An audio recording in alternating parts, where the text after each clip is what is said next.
Okay, I'm going to call the order meetings to order. Could you stand for the pledge?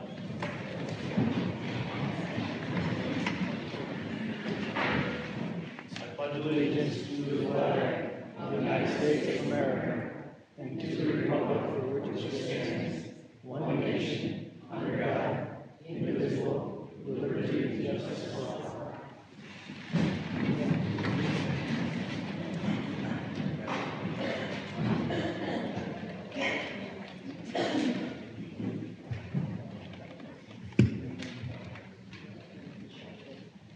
First on the agenda tonight, we're going to have Skyline Solar give us a presentation. Yep.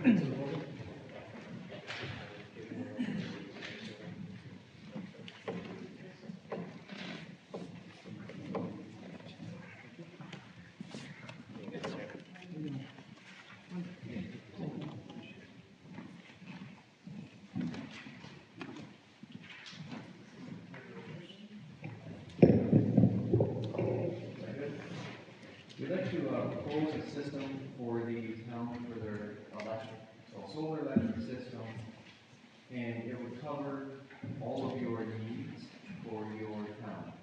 And the location that we're able to find is the back page there. We reviewed it with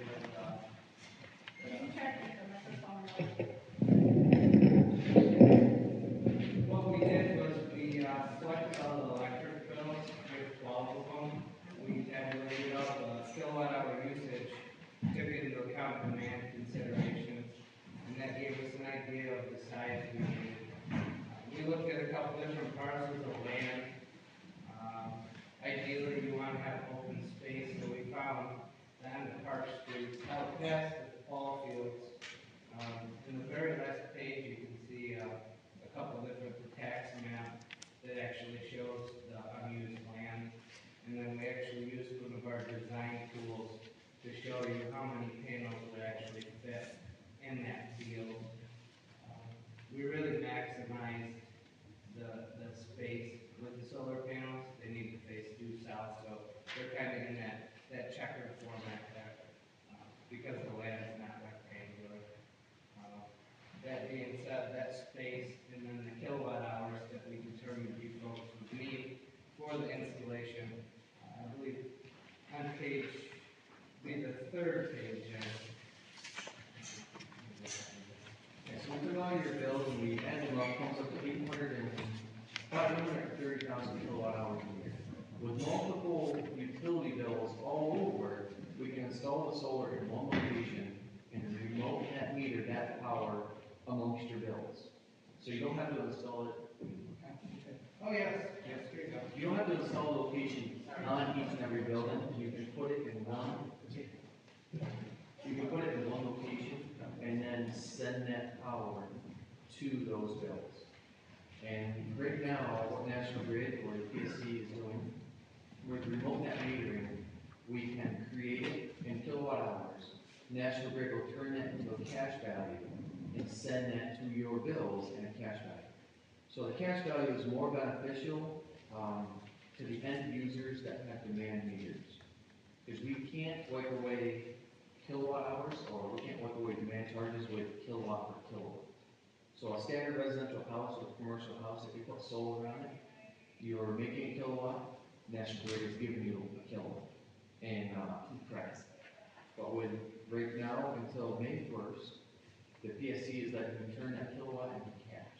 So we can actually help you on your demand charges, which is very beneficial for big commercial and anybody that has bigger demand charges. So if you look at page 3, it shows on here your consumption. If you're on the top left-hand side, your 12-month annual usage. Your estimated solar production of 910,000 kilowatt hours is what the system can produce. It's 110% of your usage. So that's how big we're allowed to go. And with this system, we figure a utility 2.5% rate of increase in your National Grid bills. The solar PPA is what we call it. That would have a 1.5 annual rate of increase, and that's listed in the middle section. We'll go over that real quick. But your average utility rate for your bills is 14 cents. So if you're paying National Grid 14 cents for your utility bills, and if we install the system in the field as a PPA, there's no cost to you to do that. We install the system at no cost, and you're buying the power from us at 8 cents. So instead of 14 cents, you're buying it at 8 cents. And with that 8 cents, National Grid then turns that, you use kilowatt hours, you purchase them at 8 cents, you send that to your other bill, National Grid credits that at 12 cents. So every 8 cents that you put into the system, or every 8 cents that you produce and pay for, you're actually getting 12 cents. So you're making 4 cents on every 8 cents. So when we go down the chart here real quick, year one, your estimated production, purchasing at 8 cents, and then the PPA rate, you go all the way across to the right, your annual PPA payment, $72,000, is what the cost of your power would be from the solar and purchasing it at 8 cents. But your cost for power now is about $115,000. So that comes out to about a $36,000 savings in year one. At now, no cost to you buying at 8 cents. So you'd save about $36,000. And if you look at the PPA rate, the middle column, first page says 8 cents. In year 20, with the escalator of 1.5, that comes out to 10.6. So if you're averaging right now 14 cents per power, and in 20 years you're only at 10, your power in 20 years is still going to be cheaper than what it is today. So if you go with solar and you produce it yourself with a PPA, in 20 years you're still paying less than you're paying today's rate. And if you go just below that, it shows with the escalator or utilities 2.5%. If you're purchasing it today at 14 cents, in 20 years from now, we're estimating 22 cents is what you're going to be buying your rate of power from National Grid.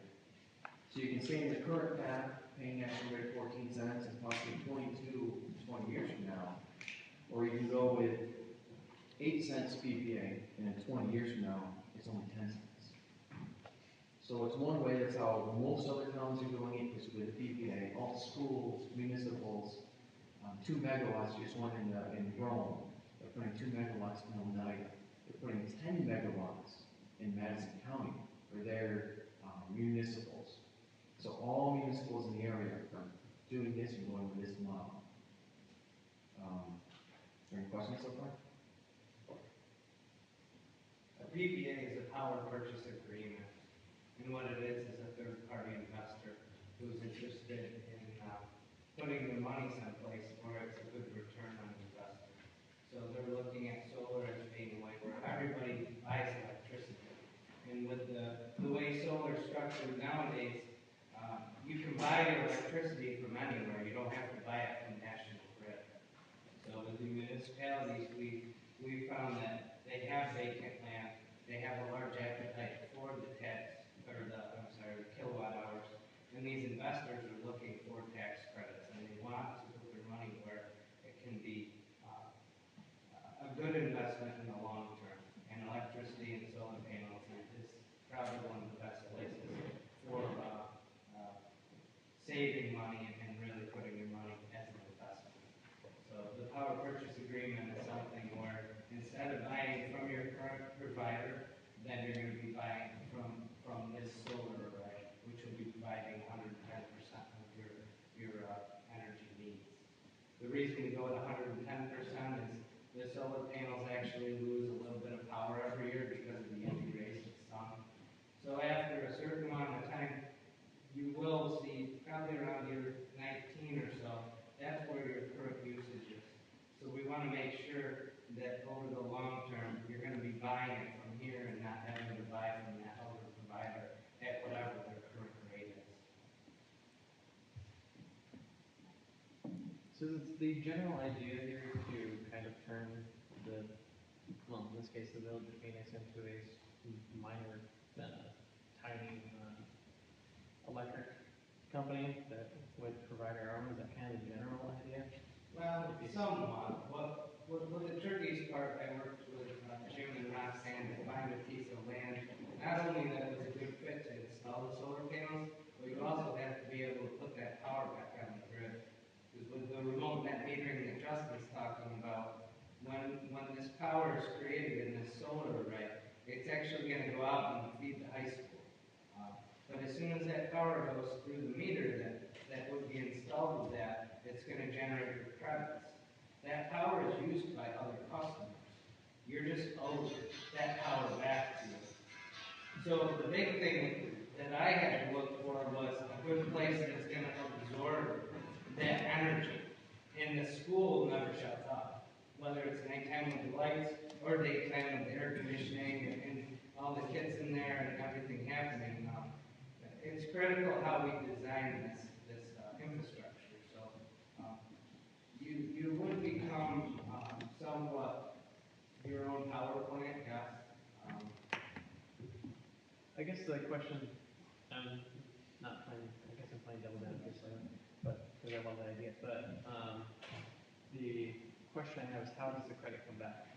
Does it come back to the village? Does it come back spread across people inside the village? Does it come out spread across? This is all based through the village's electric meters. Right now you have 12 electric meters. The highway, the treatment plant, this building here, believe it or not, uses as much power almost as the treatment plant. Just the way it functions and it's constantly being used. So our design with the National Grid, they're really the key. They're going to allow us to be able to put that power back on. And since all your meters are in the same name, you can do a thing called remote net metering, which allows you to take those credits in whatever building or the treatment plant or the highway department needs it. When your bill comes in and you use this power, they just put the credits towards it instead of charging you money.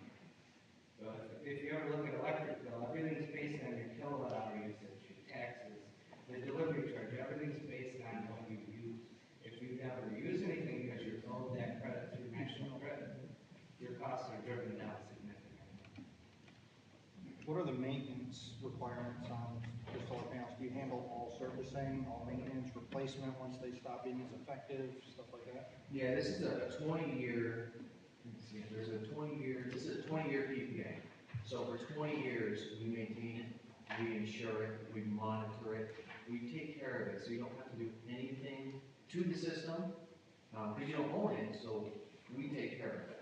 After 20 years, the system becomes yours, and it's going to work well over 30 years. So the system is then yours, and you can benefit, and you don't owe a PPA company, you don't owe National Grid. The system's then yours, but there's very little maintenance for solar, and there's no moving parts.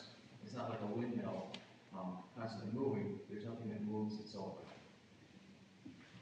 I only know two different types of panels. I definitely don't know, obviously, as much as you guys, but I do know that there are panel structures that are laid out so that one panel, where the head panel goes off, the entire array goes off. Then there's somewhere it's singular panels and chunks. Is it the latter that you guys would be installing? These are string inverters, so if you're doing an open field where there's minimal shading, nothing around, a string inverter will optimize, it'll do the same thing.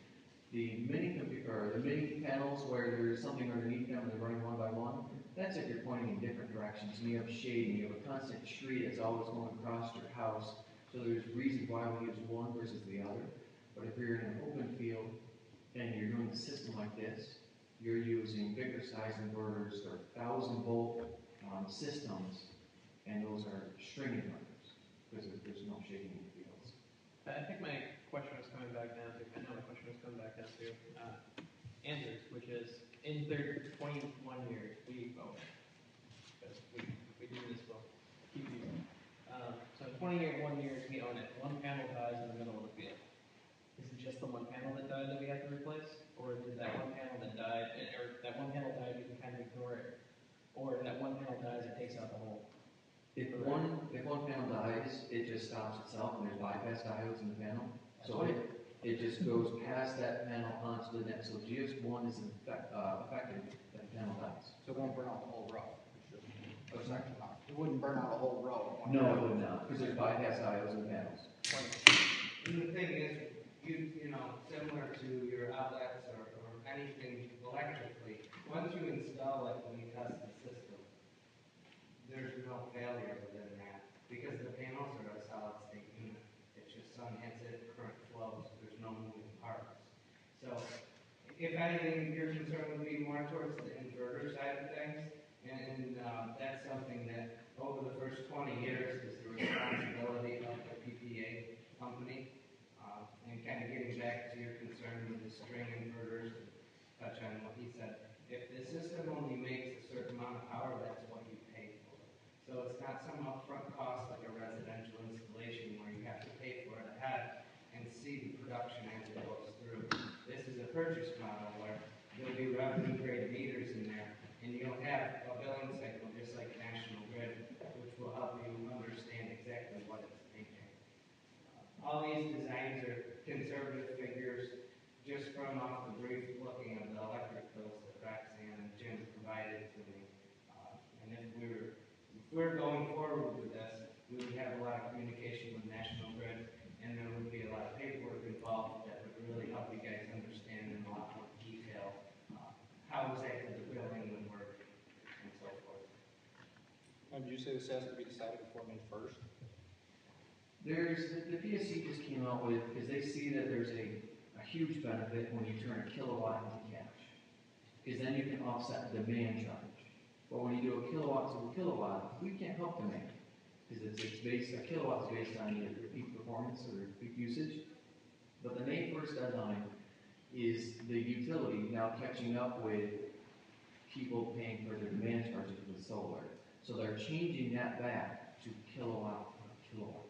So the key to get into, say, the kilowatt for cash, which is beneficial for your wastewater treatment plants and bigger users, is to have an application into NYSERDA.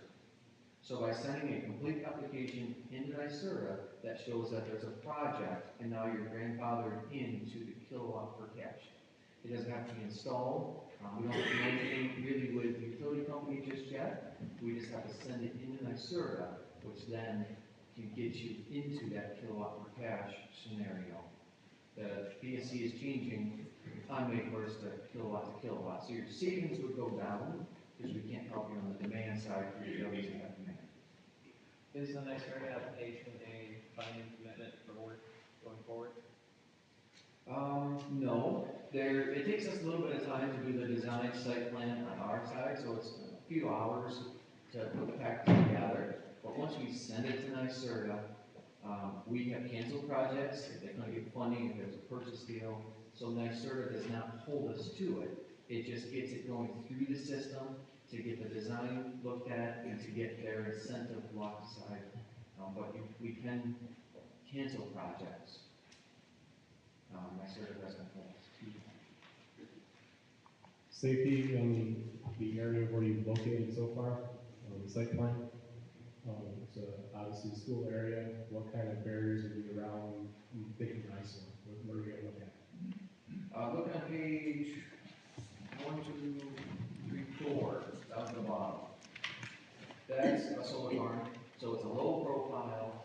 At the bottom of the panel, that can be maybe 3 feet, and then at the top side, it might be 8 feet tall, maybe 10 feet tall. Depends on how many panels we put in a row. If you look at the photos down there, it's not a high profile 10, 12, 15 feet system in the air, and we would put a fence around it.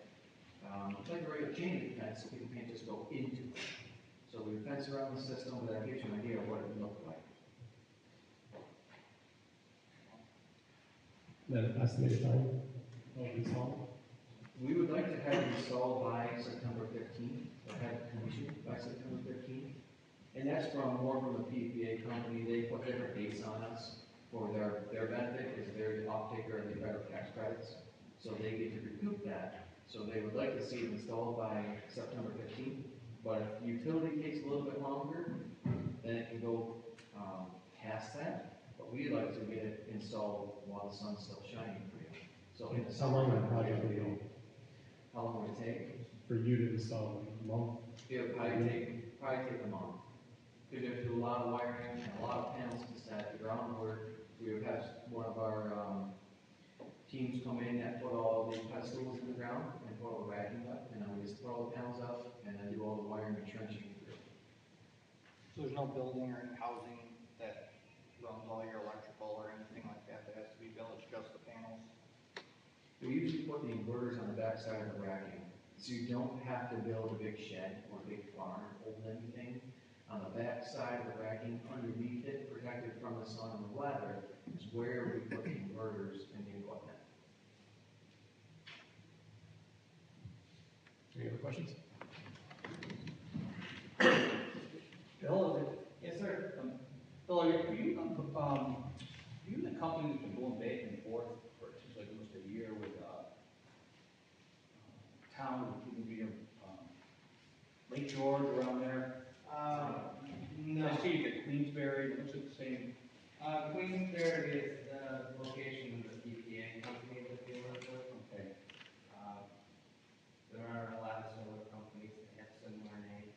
Yeah, no, there's a town down there, I'm trying to think of the town, I want to say, Lake George, maybe, Boston, they've been going back and forth over this warranty issue with, getting repairs done, and what happens out, see, type of questions, what's going to happen down the road.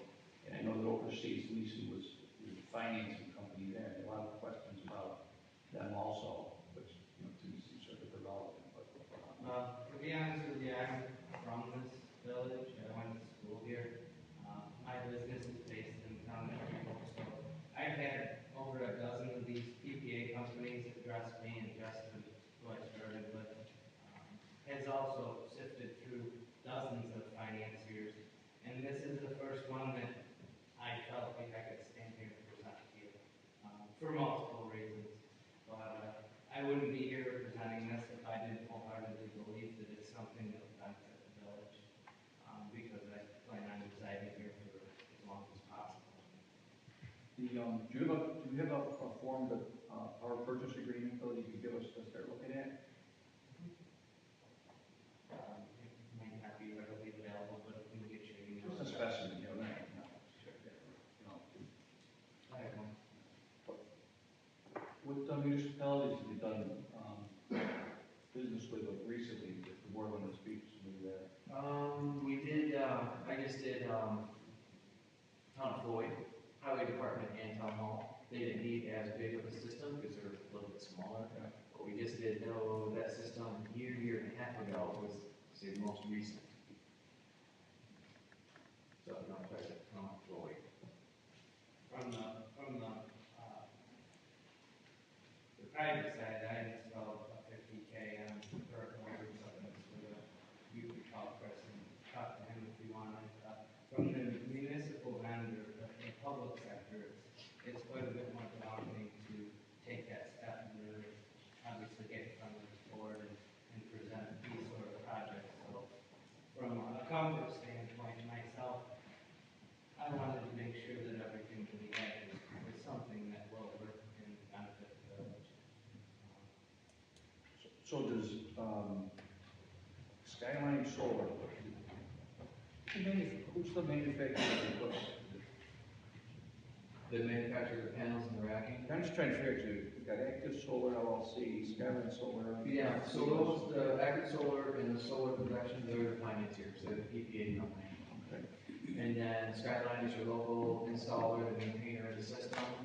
And I'm CNY out of Canastota, and we use union workers, which being a town hall, it would have to be ground wage. So that's where we come together, because we have all the workers to install it.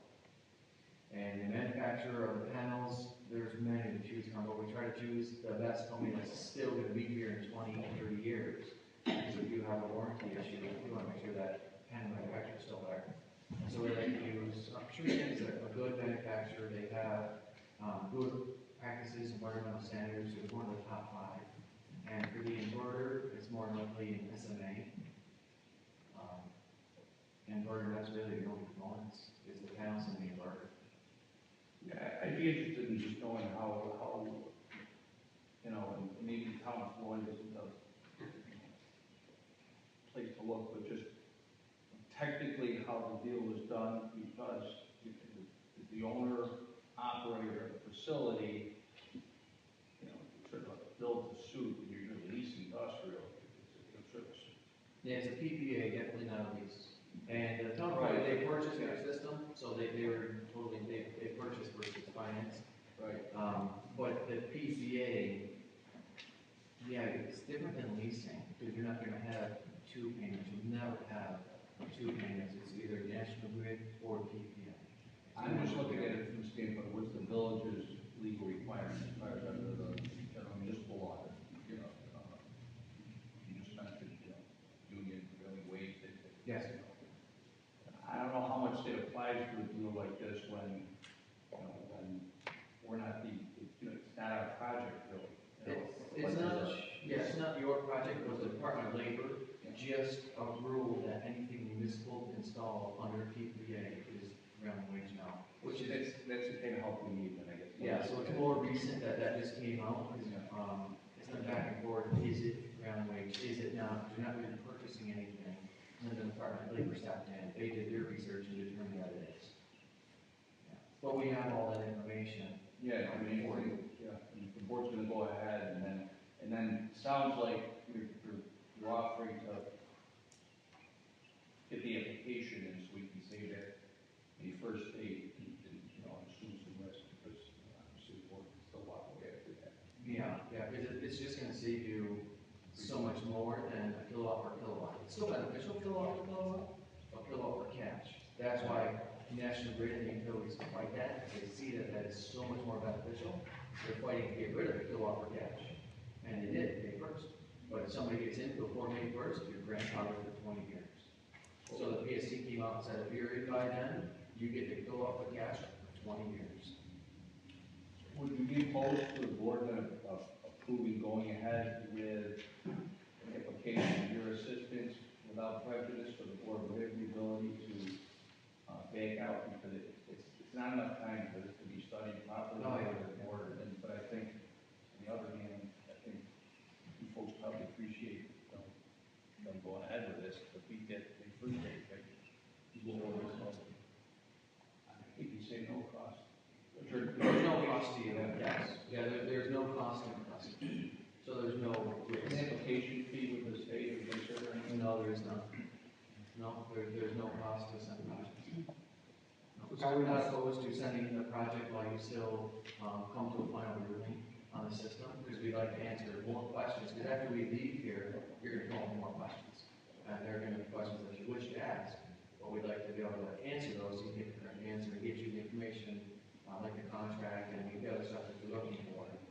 But we'll try to help you in maximizing your savings at the same time. So in summary, looking at your projected prices for the next 20 years, it's over 100% savings from what it would be if we didn't do this? It's at 110%. 110%? Correct. So it's more than half over 20 years. Yes. So if you look at the bottom column, utility power cost. For 20 years, you might spend $2.9 million in power. But if you look at the PPA, we're covering all your power plus, 10%, your cost of power is 1.5. So you're physically saving $866,000 versus the current path.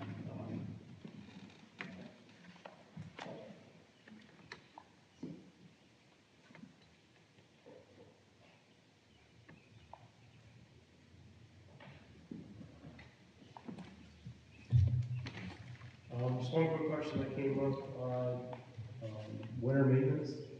I don't know if it would be a possibility of still covering the panels, how much we get in this area, or is that something you never had concern with? The snow's going to sit on there depending on the pitch that we leave them and kind of how the wind blows through there. But when the snow gets on there, they don't produce as much. But given that it's a PPA, that's the benefit, because then you don't have paying for a system that's sitting there covering 3 foot of snow. You're not getting paid or not getting billed for that because it's not producing. It could be beneficial to maybe wipe them off. We're going to get a big storm and a week of that bright sun, and you will make power. You'll make quite a bit of power. But you don't have to go out there every day to brush them off. You don't hire a maintenance guy to do that. They'll roughly come over those 10 minutes from here to pick them off for you.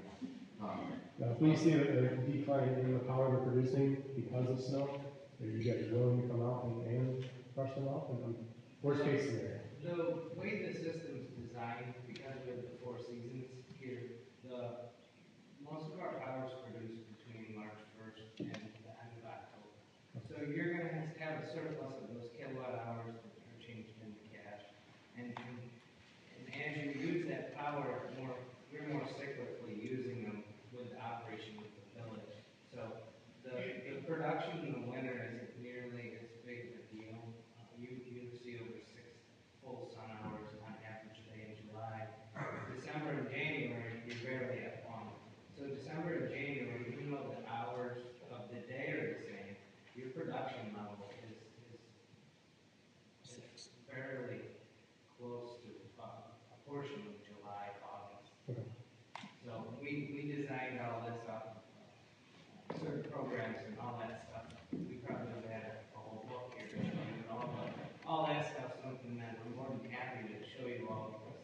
really, education is the biggest part of it, so understanding how it works and how you can integrate it into daily life. So we're seeing a 10% increase over the busier or brighter parts of the year. Do those credits, like if we covered our bill and have extra credits, they don't expire or anything like that, we get to keep them and use them when it's not producing as well? Correct. They roll with you month to month to And month. there's no cap as to how much you can. Correct. Yeah, so they keep rolling, so a commercial customer, they just continually grow, and your pot just gets bigger and bigger. With a residential customer, there's an end date, 12 months. So from the date you install, 12 months later, it kind of budgets out, and if they owe you or you owe them, it's like a budget plan. But with commercial customers, it rolls and rolls and rolls. So the more you can put into there, the longer it It continues. continues even after the 20-year plan we would have set. If we get production for 30 years, it would still continue to roll over. Correct. Okay. Any other questions? Open the floor. Can we get a motion? A motion? I'll second it. So just to clear that the motion really just to go ahead with your assistance submitting an application without prejudice to the village's right to basically withdraw from the deal without any penalty. Yes. I know it's some possible, but I mean, so like everybody's going to proceed with faith. So Meanwhile, you'll be educated. Yep. Looks like Andrew, I'll second the motion. Mike, you second. All in favor? Aye. Any opposed? Okay, motion carried. All right, thank you. Thank you, Scott.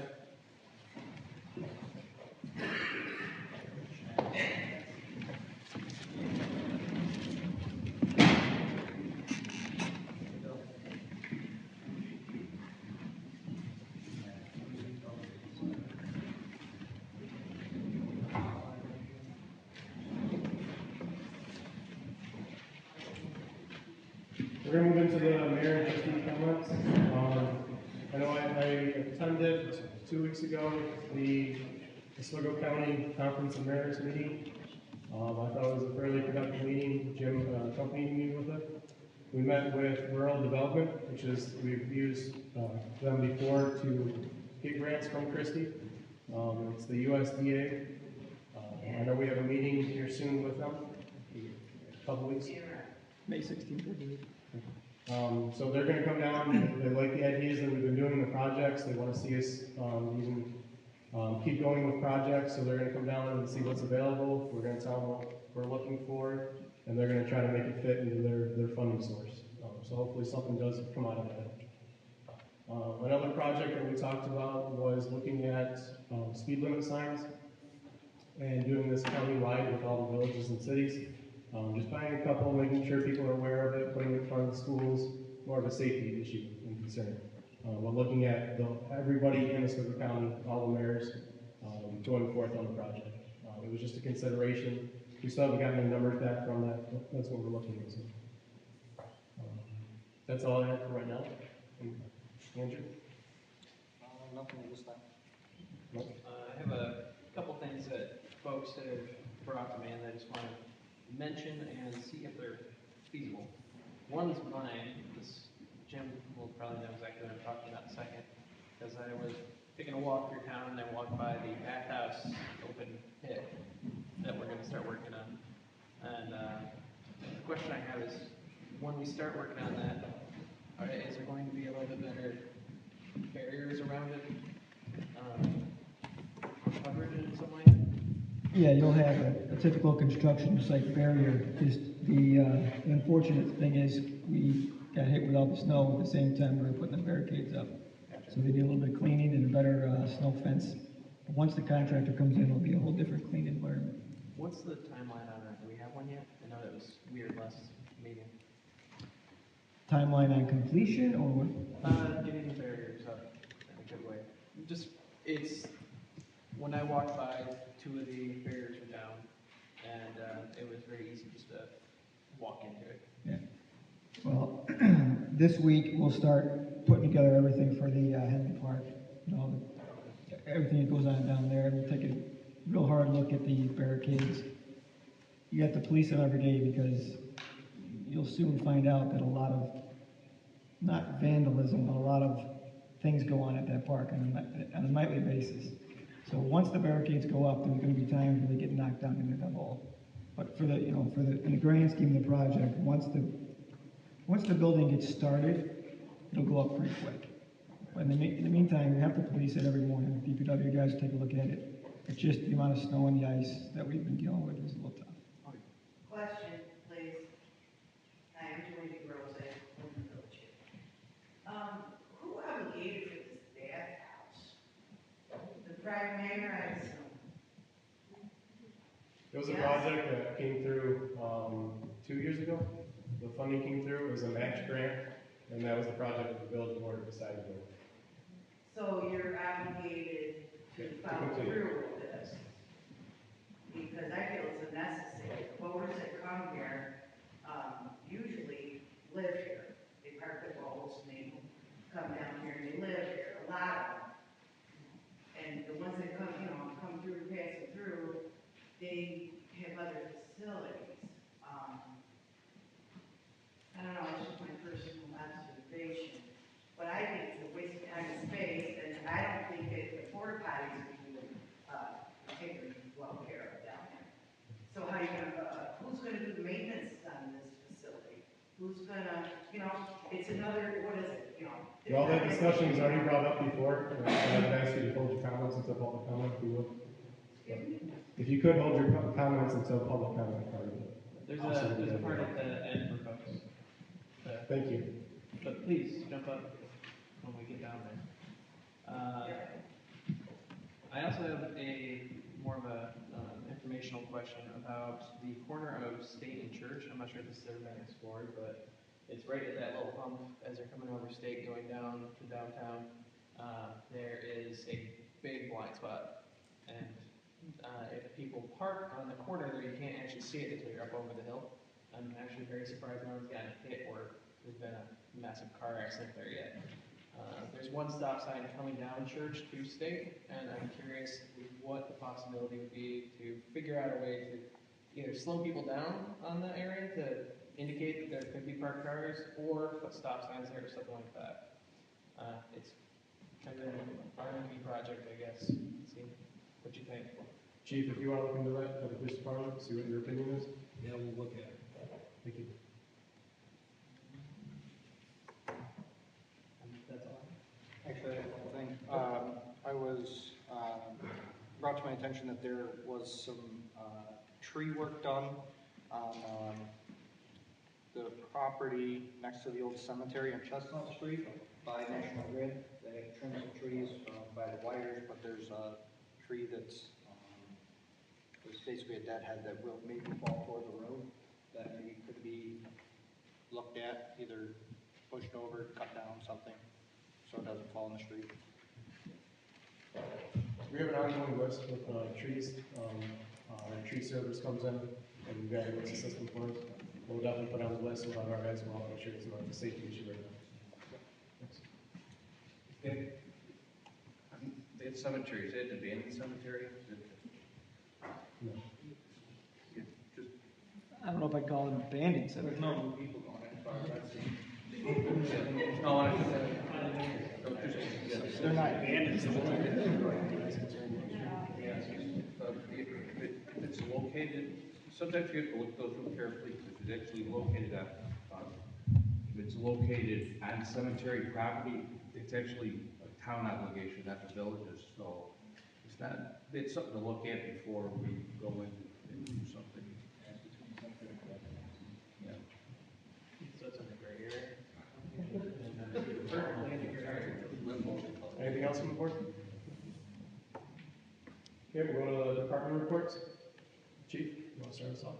Nothing new other than tomorrow being Earth Day, we're going to clean up the village, or try to clean up part of it. We're meeting at the police department for the visit. Jim? I just have a few things. I'll try to make it quick. In your board packet, you had an estimate for a tow behind leaf vacuum loader. We've discussed this in the past. I know when the past administration talked about, passed a law for biodegradable bags versus plastic bags. That's been an issue, trying to get the word out to the residents. I have my opinion on what we should do to get our word out to the residents, but we'll talk about that in a bit. But for right now, I'd like for you to take a look at that vacuum truck. It can be used not only to pick up the leaves in the resident yards out by the curb, but also to assist in cleaning the roads, curbside, and catch basins, which is a concern of mine. It's not a lot of money. We have money in the budget. We'd like to start, cleaning up as much as we can, but with the local law, and we're not supposed to pick up plastic bags, it's an issue. So I'd like for you to take a look at that and let me know how I can proceed. Does John think the size capacity is sufficient to go out with one crew in one day and not have to go back? Yeah, we had a demonstration. DPW has picked up wet leaves, dry leaves. It's not going to pick up limbs, but it's going to pick up twigs and sticks and some wet leaves. It's surprisingly efficient, and I think it's well worth the money. Is this a one-man crew or typically two? I don't know if I ever send just one man off or something like that for safety reasons, but the worst case it'll be a two-man crew. So I don't know if you can take a look at that and let me know. I can do a phone poll during the week. You can look at it now. You had some time to look at that, I assume. Okay, thank you. Okay. I'll also let you know that the 2015 fireworks event, which will be held on June 26th this year, we started the contracts with Pyrotechnico. I'll be reporting on that as the weeks pass. You've also got a proposal for some wireless microphones that the past and the previous board have asked me to look into. On your proposal there, I've since done some more research and found a lower price.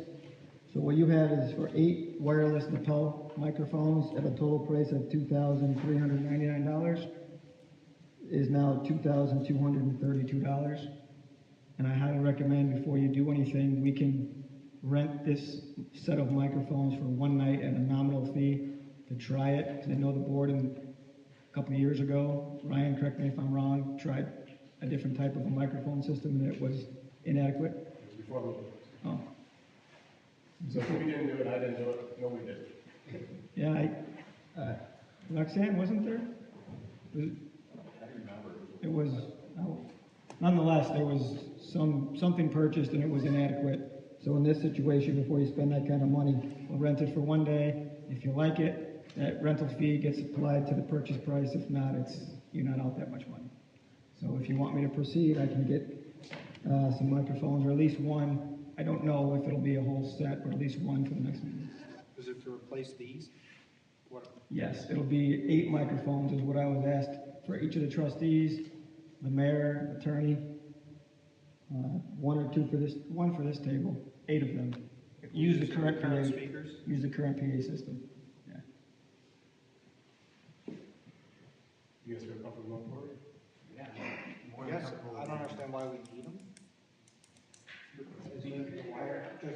Just for ease of setup. No, it's actually for the public. Barely can hear it.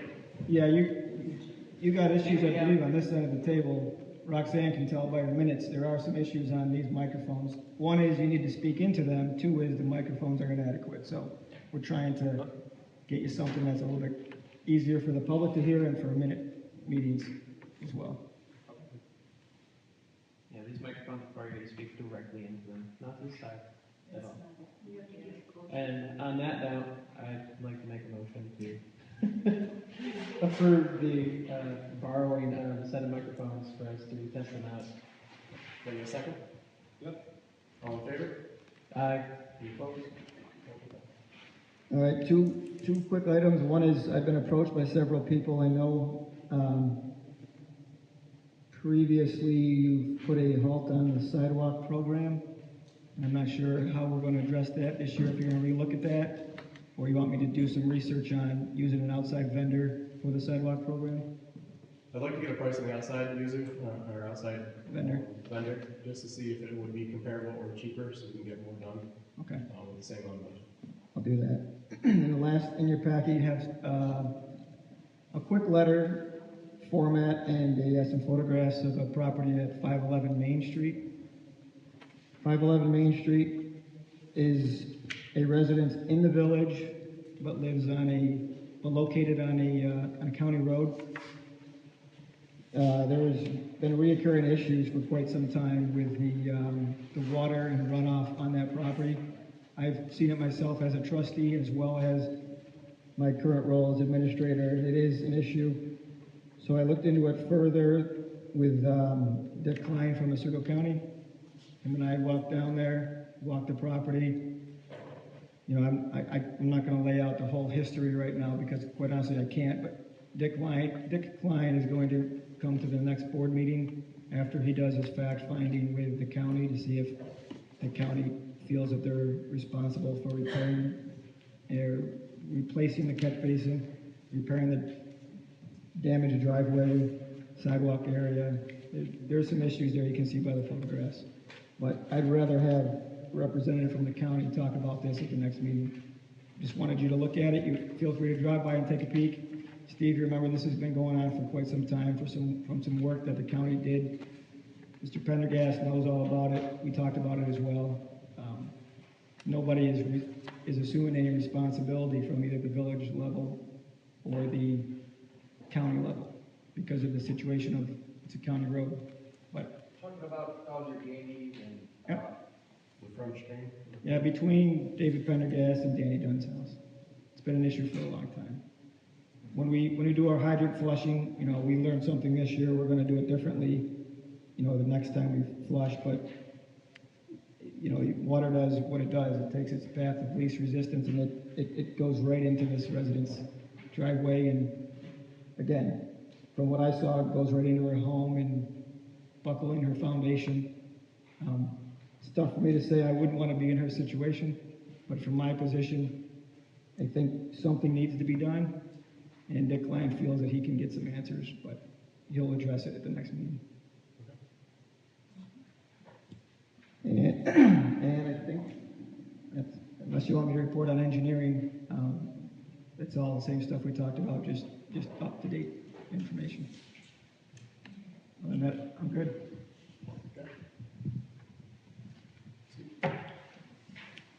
just,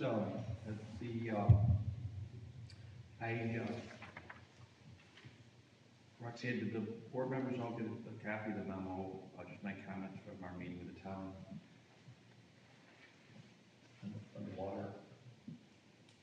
Could you make sure that you all get a copy of it?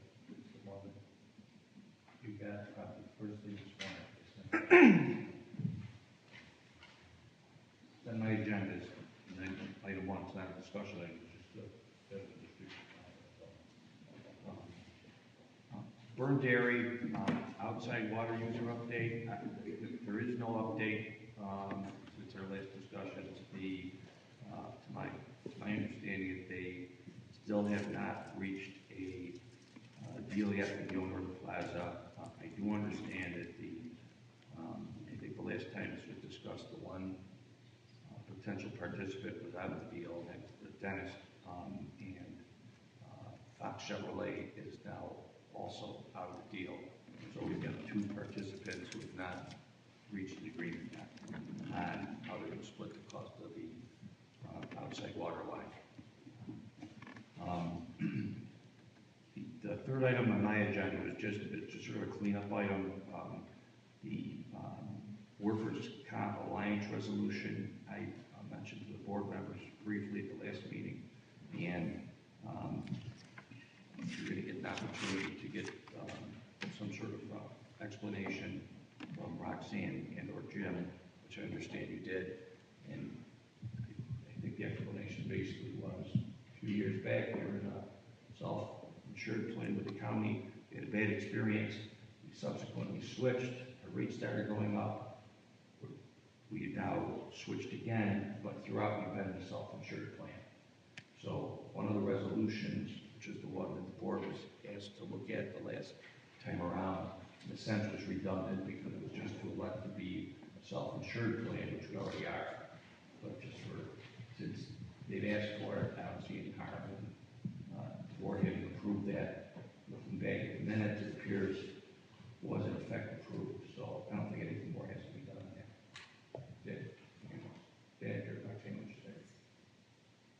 Hey, Steve, can I know some question was, are we actually, I think Andrew might have asked, are we actually self-insured?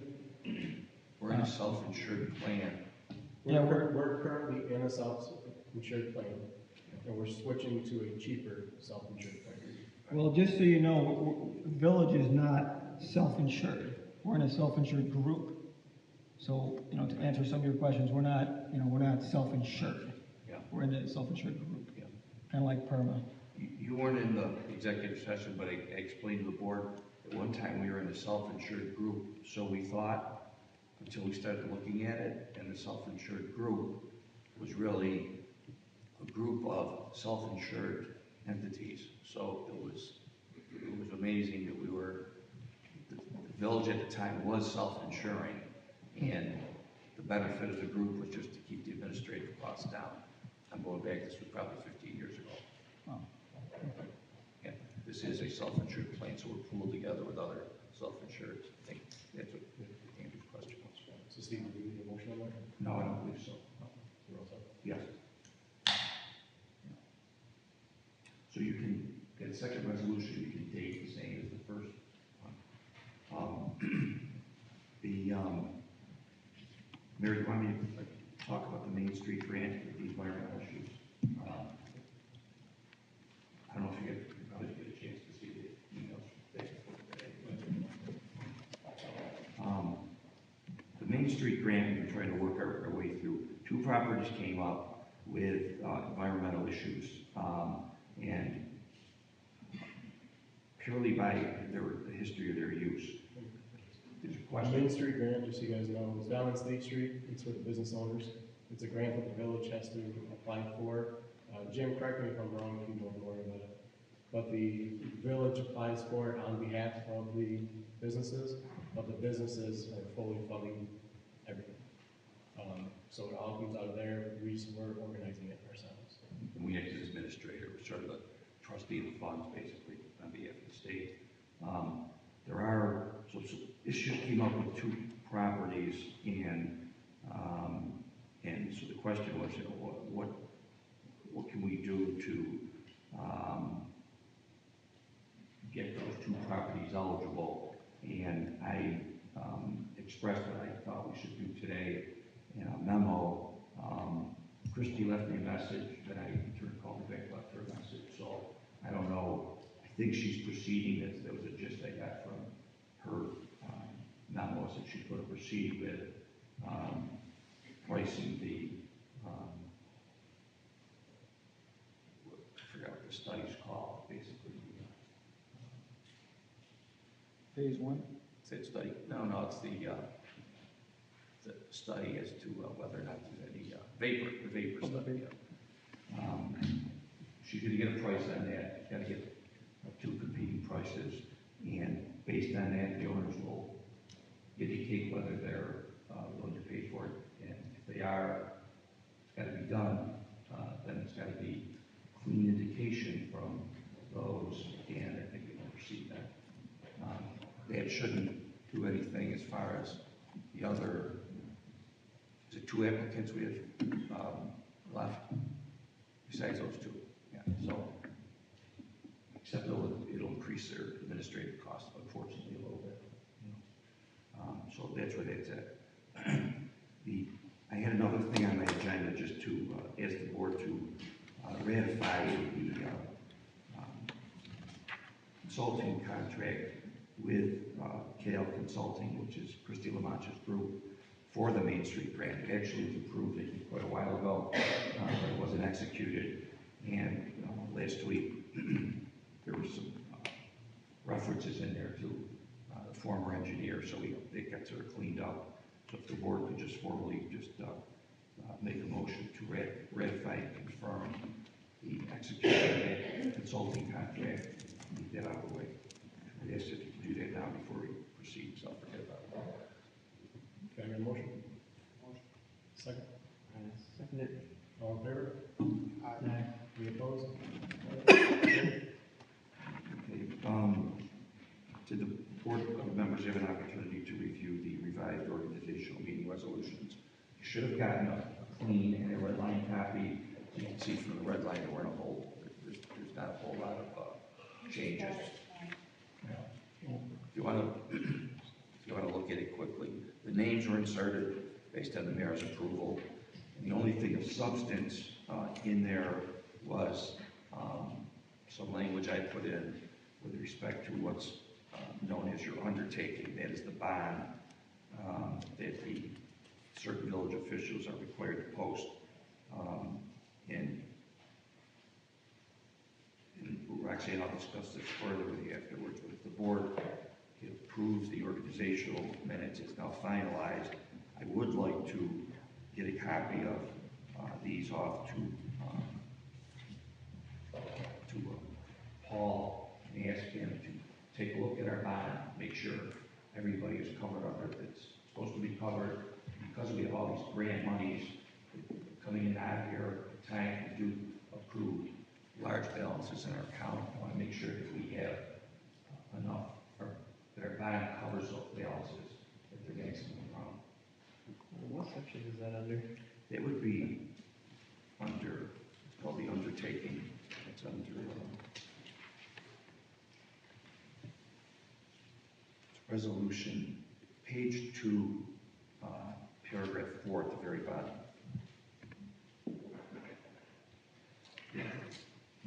It just references a section of law that requires an undertaking.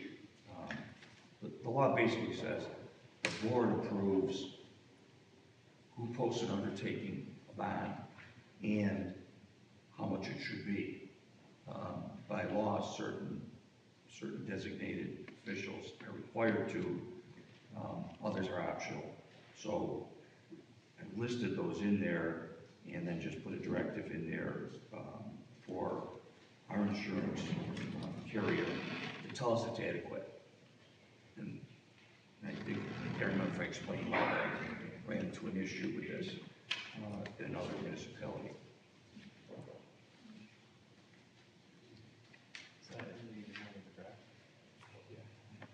Yeah, it's number 4 of your blanket resolution, so maybe the page I gave you is different. Trustee Bittel actually just noticed that Trustee Mike Bittel made a motion at one point. So I'm not sure if we need to adjust that. It's on the end. You changed your name to you. One of us is, I'm not sure which one. Well, background back. Oh, yeah, then I changed my name. Where's that? Page 8, third line down, Trustee Mike Bittel said he had a request. Okay, I won't claim responsibility for that one. But let's take a look at it. Do we have to fix that before we can approve the document? No, but it's probably going to show up somewhere else. I think. Page 8. Yeah. Is that under yeah, your Andrew, they changed the name to Mike in the next paragraph. That makes a lot of sense. Yes.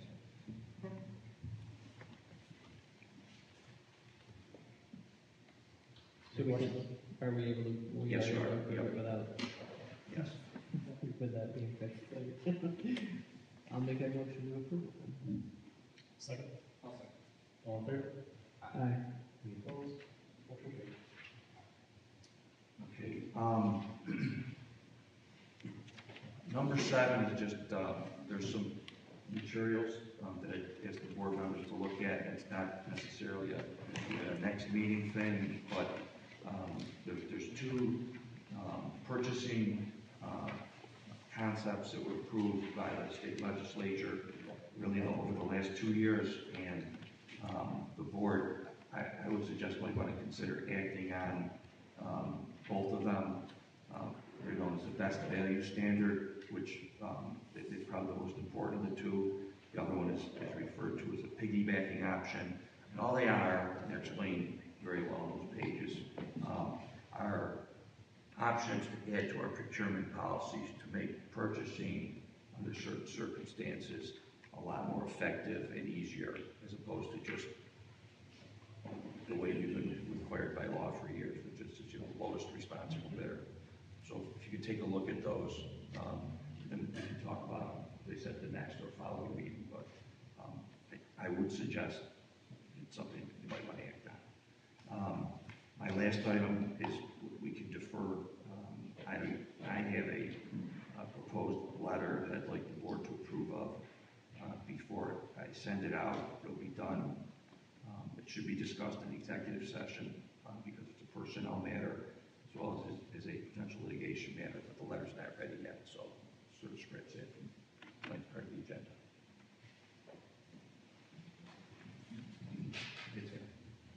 I know we have I believe we have an outstanding contract with Refuge. Should we be looking, sending it out to bid?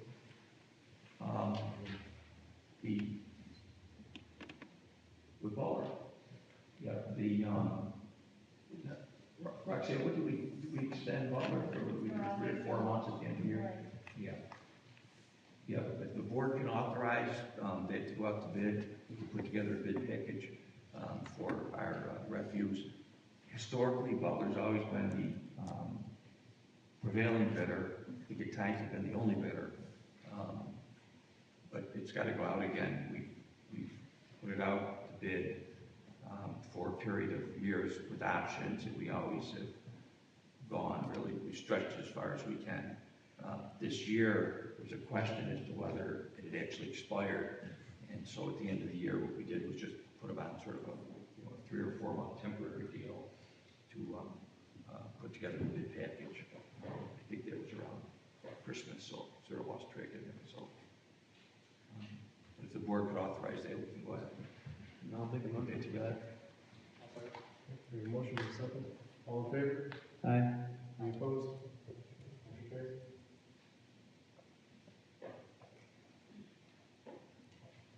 Anything else for Steve? There's one we have on the board approved on letters.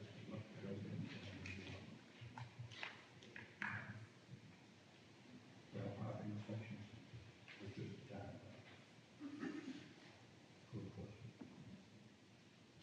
You can show trustees. Okay.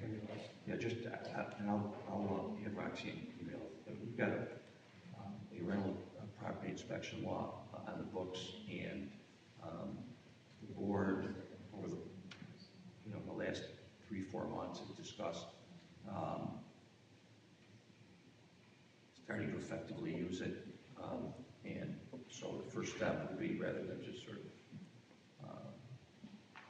enforcing it, 100% aggressively, is put everybody on notice. So I compare a letter, and what I just asked the mayor was, does everybody want to get a look at it before it goes out? So you're approached by residential, what it is they're talking about. But I didn't. Yeah, very much so. Yeah, that'd be good. Okay. Any other comments? That's it. Okay, so we're going to go to the abstract for payment.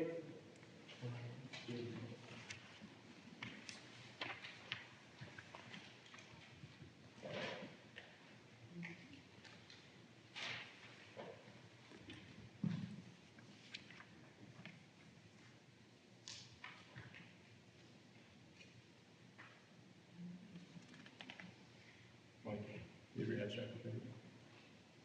Yes. Yes, sir.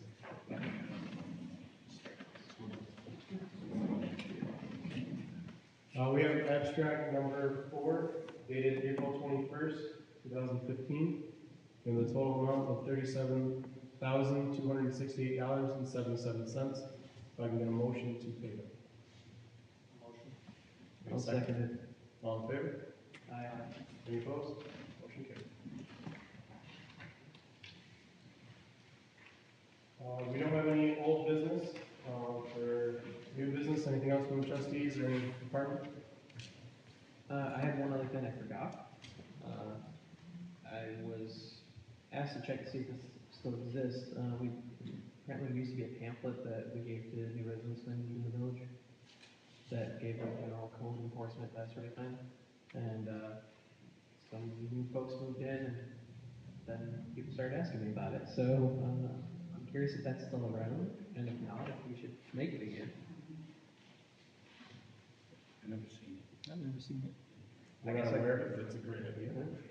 I guess I can talk to Jim and Roxanne later about it, see if we can get that going again. That's it. That was it.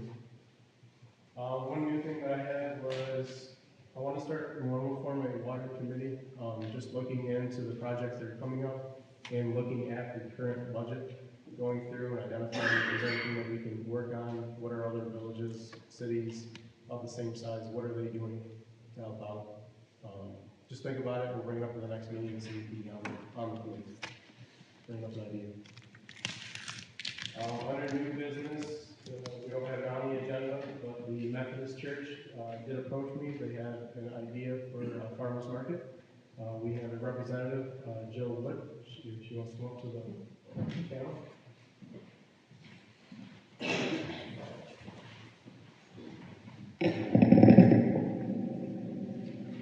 There's members of the Methodist Church who attend the Monday night music in the park.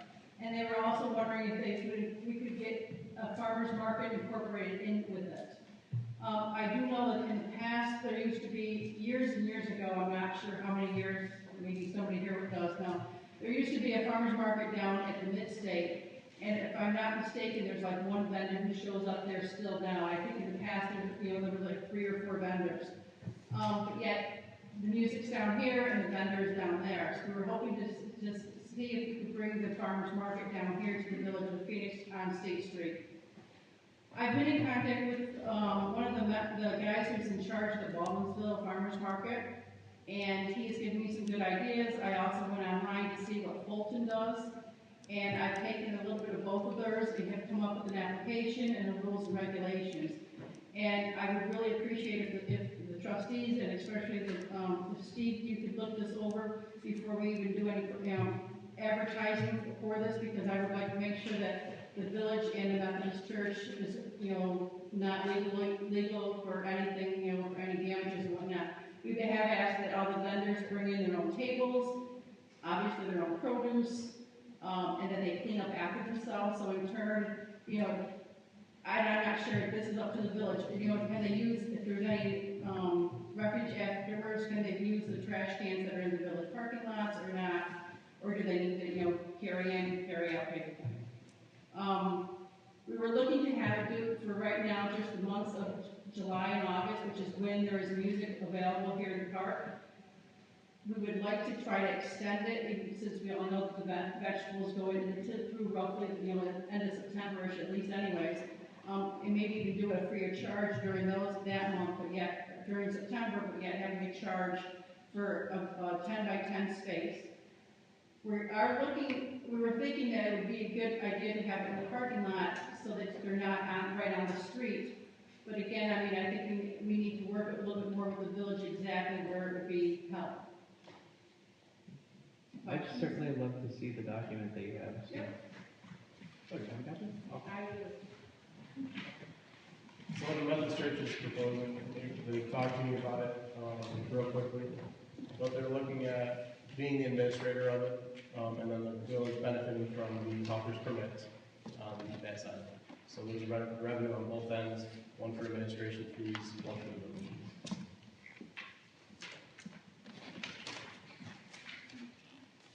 the village. Jill? Yes. Have you had any discussions with the people in Fulton about, I see here, liability insurance? About the difficulty getting liability insurance these days? Both places, both Baldwin and Fulton require liability insurance. It has to be named in the policy. Yes. Right. Yeah. It's only.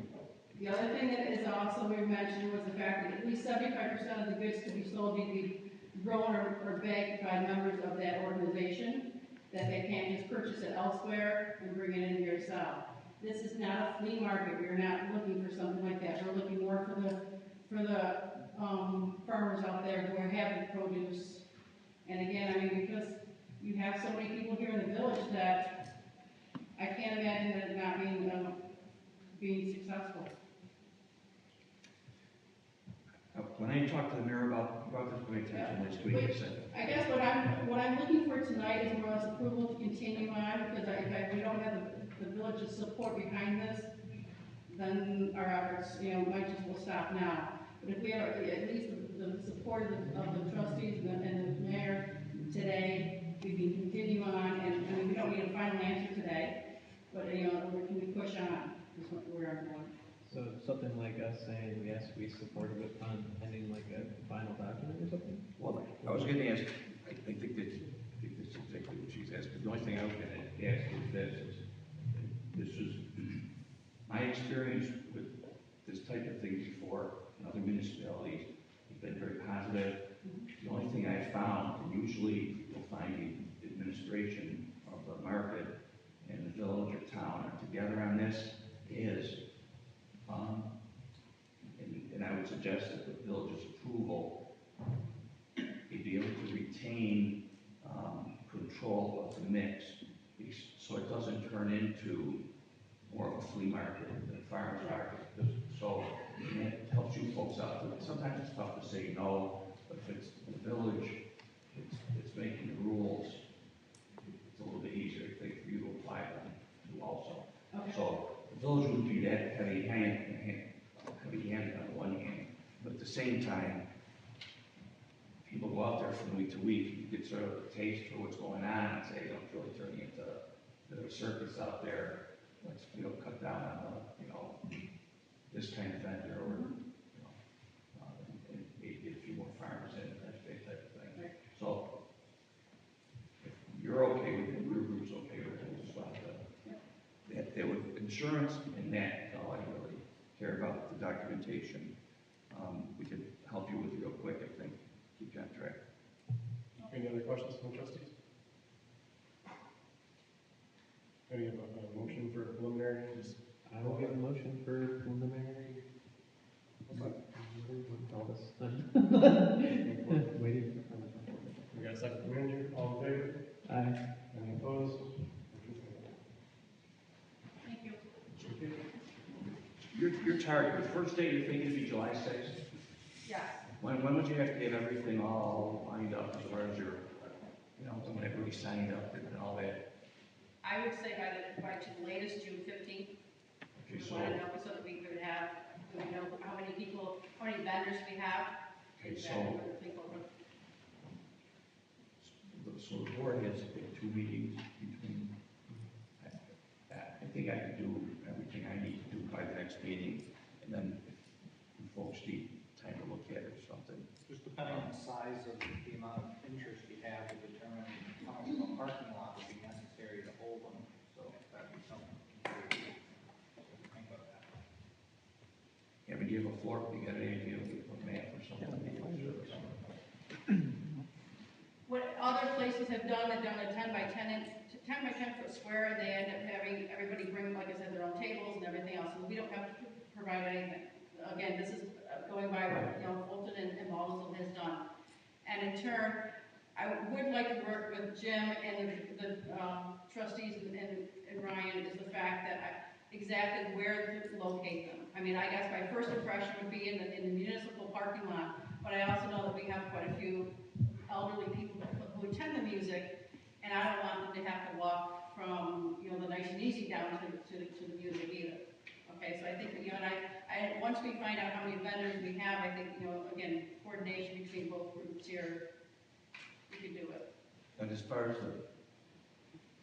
the board could do it, if you just get a tax map copy, enlarge a little bit, and put your squares on it, so, numbered squares, that's good enough for permitting purposes, for the board's approval, and then, Mayor, you handle it the same way you handle the fireworks vendors. We'd make a template, number the squares right on the pavement, make sure there's, no duplicate of vendors next to each other, just to be fair. You'd handle it just like you handle the fireworks vendors. As long as you get enough, you be proactive, you get enough time to find out who your list is, and we go from there. There should be no problem. Thank you. Anything else from trustees? Yes, I have a question. Sir, not yet. One more minute. Just trustees, the last minute from the trustees. Anything else from the departments? Okay, now I'll open it up to public comment. I'll just ask you to raise your hand. I will call on you. Please follow the rules that are on the back. If we need a time limit, because we've got a lot of people here, force to 5 minutes. Hopefully we're on. That's it. Just come up to the podium, state your name and address, and you can sing. My name is Paul Vickery. I have a question about a resolution that we sent to the board concerning a set of stairs on the back of our building. We're trying to sell the property we own at 81 State Street. And the title insurance raised a question about the back stairs that encroach on village property. Would anybody be able to update me with where that's going? Yeah, Steve, you have that information. I emailed to you. Holly, I looked at that resolution, honestly, I've never, I don't see any problem with the board approving that. It's basically a consent to an encroachment. It's just that I've just never seen one written that way. So that's where they came from, a title company. Nor us. Pardon me? Nor us. We've never seen anything like that before, but. Look, I see it. The only thing is, there's a section of the general municipal law, and it refers to a 6-inch encroachment, and I think that's probably more than 6 inches, but the map doesn't show it. I think that resolution could be adopted, it just got to be rewritten a little bit differently. Is this thing hot like we need it tonight? Well, we would like to close up the property as soon as we can. We're supposed to close the end of February, and trying to keep it moving. The board's not aware of it, I don't think. Jim showed me it.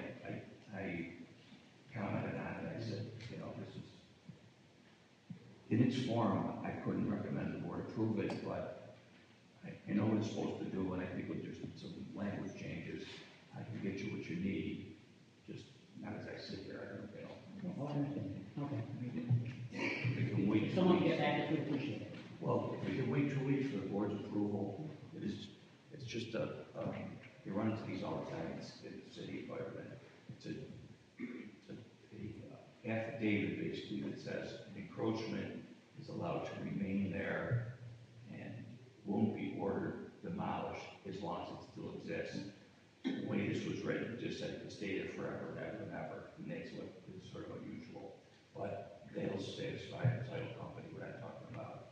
I can get one drafted and approved, I think by the board. I don't think the board would have an issue with it. It's pretty normal, but. Steve, you familiar with what building this is? Anybody on the board familiar what building it is? I'm not. Well, correct me if I'm wrong, Paul, but you go down behind it. Y'all have it. Yeah, every building down there has it, so if you don't pass this, then nobody will ever be able to sell their building down there, because it's gonna come up. When I bought my buildings, I never even seen that, Paul. That never came up.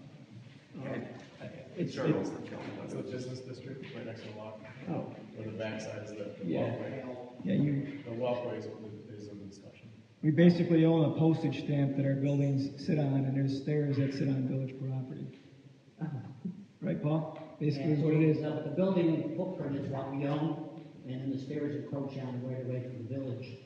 And the title insurance company won't issue the policy without this being rectified, so. As long as they fire into it, would the board be That's willing what I'm to recommending approve, if we could.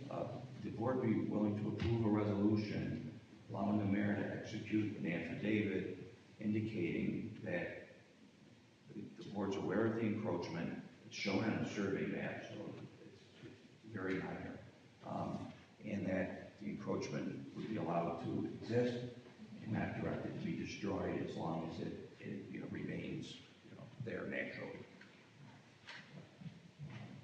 It's the way those are usually written. So, I mean, if the board's okay with that, I can draw the thing up and have them sign. We don't have to wait until we. Any questions? No, I'm fine with that. Second motion.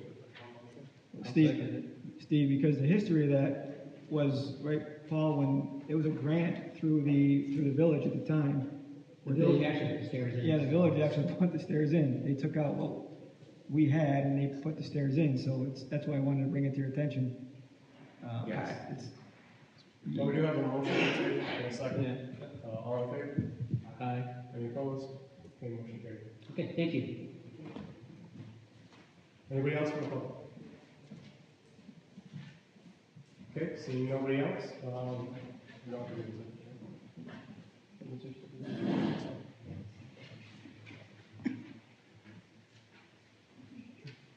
Paul, as long as you're here, were you here during the portion of the meeting when we were talking about the undertaking?